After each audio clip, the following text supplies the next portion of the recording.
Okay, propane guys, I got a question for you.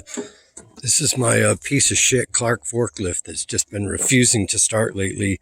Once it stalls, it won't start.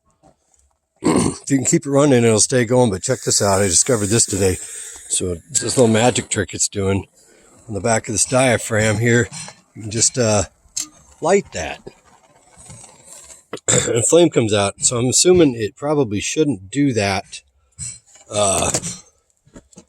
You know, that's with the propane tank turned off, but you know, there's residual in there, but I don't know what that, why that does that.